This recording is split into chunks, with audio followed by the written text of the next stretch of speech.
bring a message to you this beautiful day. Wherever you are in the world, you're watching this. I want to talk a little on prophecy.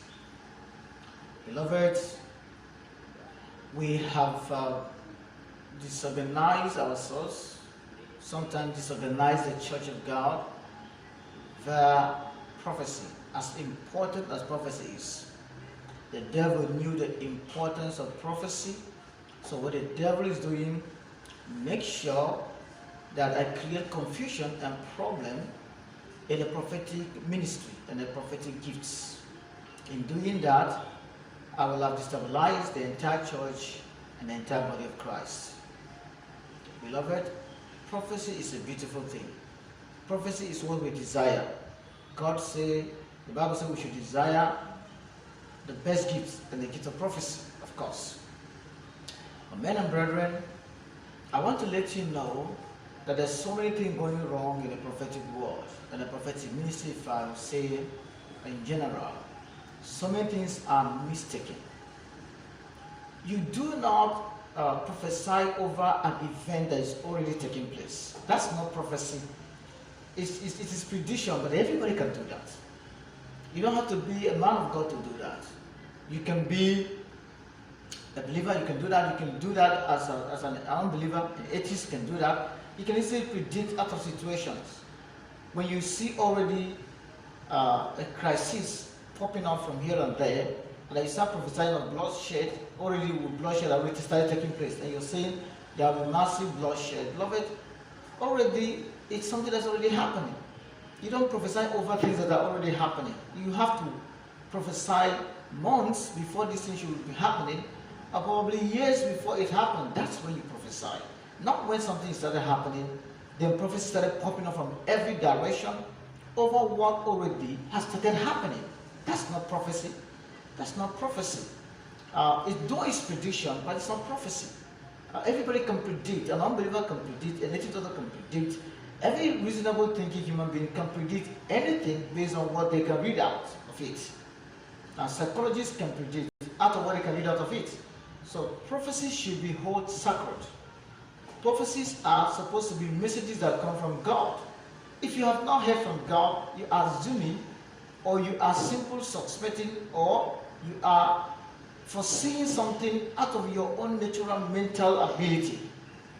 They don't have to call it prophecy. Don't begin to bring God into what God is not into. You can easily say, this is what I think is going to happen. This is what I'm seeing is going to happen. But don't bring God in it. This is why Apostle Paul was decent. Where God is speaking, he says God is speaking. Where he's the one talking, he says he's the one, Paul, talking. Why can't we simply be who we're supposed to be? Why do we want to be what we're not? Why do we want to be what God has not made us to be? If God has not given you the word, don't force it. Don't bring it about. Already we have some scanty situation going on in Sierra Leone, and then somebody is coming up and prophesying of doom, prophesying of massive dead bodies on the street and bloodletting all over. Already we started seeing things like that, pocket of lawlessness. We're already seeing it from here and there. Pocket of disregard and pocket of incitement. These are already happening. So you cannot bring this as a prophecy. You can bring a word of caution and then lead the people to prayer. But you cannot bring something as a prophecy that is already happening. It's not a prophecy. Let's not make the unbelievers to start laughing at us and mock at us. Let's not begin to see us as people who don't know what we're doing, people who lost it, who don't even know what else we're doing, who just want to find a way to make things up.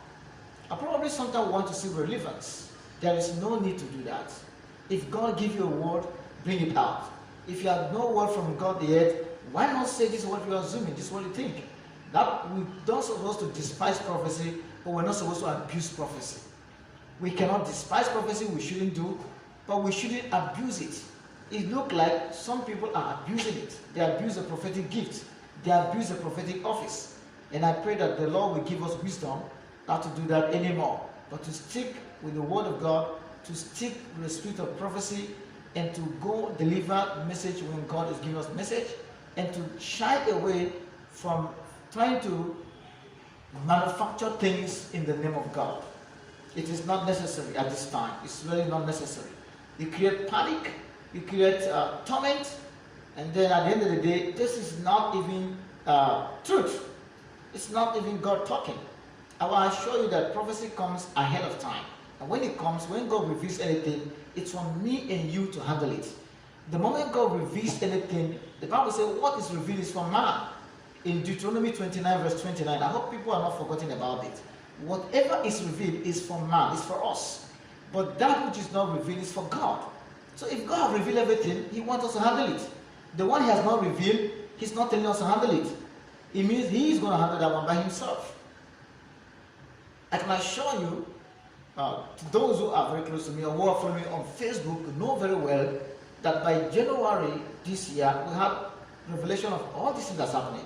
The demonstration and the death by demonstration, destruction of property, the political turmoil that we're having today, the accusation and counter-accusation, all of these things, political disagreement, we had it January, and we actually fasted and prayed against it. So what we're seeing now is a sign of it, not exactly what the devil planned. Of course, you're going to see signs of those things, but it's not going to happen. So we have prayed against it, and we are God's children, we are people of faith. When we pray about anything, we should believe that God has answered us, and it will be so. We believe that God has answered us, and it's going to happen.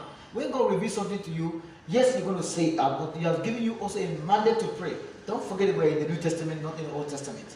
May the Lord be with us and help us out. I will come again on another talk on prophecy. I will talk on prophecy until our people have come to acknowledge, to understand what prophecy is all about, so we don't have to get ourselves confused or boxed up at any time we see prophecy. Men and brethren, I will say shalom. I'm going to stop here.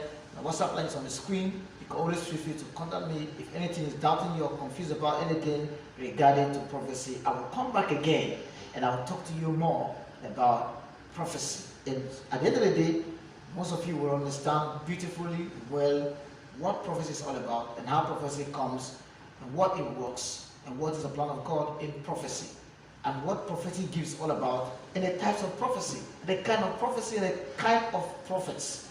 We're going to see all of those things in the preceding series. Share it wide, make it known everywhere. The more you publish the word of God, the more you open your door for blessings. Publish it. You never can know how many people you will save by publishing this. A lot of people will save. You never can know how many people you're going to educate and help and boost up and groom up by sharing this. So share it wide in every group, make it known there, let people watch it and be blessed by it, and at the end of the day, you yourself will also be blessed. Shalom.